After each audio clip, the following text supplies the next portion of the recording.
आज रे रोड में आप देखें कि ममता बनर्जी गई थी और उन्होंने साफ तौर पे कहा है कि लाल और गेरुआ एक साथ यहाँ पे हिंसा फैला रही है, बंगाल में दंगे करा रहे हैं। और जिसको देखते हुए चूंकि जो यहाँ का माहौल है, दोनों पार्टियां एक साथ होकर खराब कर रही हैं, क्या कहेंगे? मैं तो चैलेंज दे रहा हूं और उनकी हिम्मत अगर है तो वो चुनौती ले। धूलागढ़ के फसाद, रानीगंज में जहां इमाम साहब का बेटे का कत्ल हुआ, बशीरहाट का फसाद हो, या पिछले साल जो रिसरा में हुए, जो शिवपुर में हुए रामनवमी के टाइम में, या अभी जो मालदा मुर्शिदाबाद में हो रहे हैं, तो वो इंक्वायरी कमीशन बैठाए, जुडिशियल इंक्वायरी करे और उसके बाद प्रमाण दे कि कौन फसाद भड़का रहे हैं।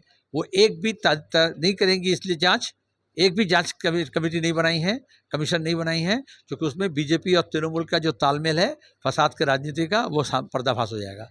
अभी आप कह रहे थे कि जैसे कहीं ना कहीं बीजेपी और टीएमसी रामनवमी के मौके पे एक साथ जुलूस निकालना है। टीएमसी की भी तरफ से तैयारी हो रही है, बीजेपी भी तैयारी कर रही है।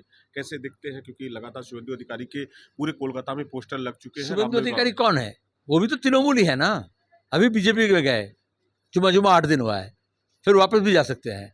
तो ये बंगाल के राजनीति को और यहाँ के संस्कृति को ध्वंस करने के लिए, यहाँ की मेल मिलाव की जो भाव है उसको ख़त्म करने के लिए ये बीजेपी और तृणमूल का मिली भगत है।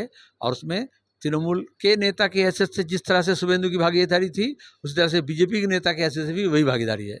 मालदा में जो हिंसा हो रहा है, क्या कहेंगे, जो कि वहाँ पे दो समुदायों के बीच में देखिए मैं लगातार। तो साफ सीधा बोल रहा हूँ कि राज्य सरकार को मैं चैलेंज देता हूँ कि वो इंक्वायरी कमीशन बैठाए और पिछले 14 साल में जितने फसाद बंगाल में हुए हैं उसमें इंक्वायरी कमीशन लगाए। अगर हिम्मत है तो उसमें पता चलेगा, दूध का दूध पानी का पानी हो जाएगा कि ये फसाद के पीछे किसकी साजिश है और कौन लोग फसाद करवाते हैं।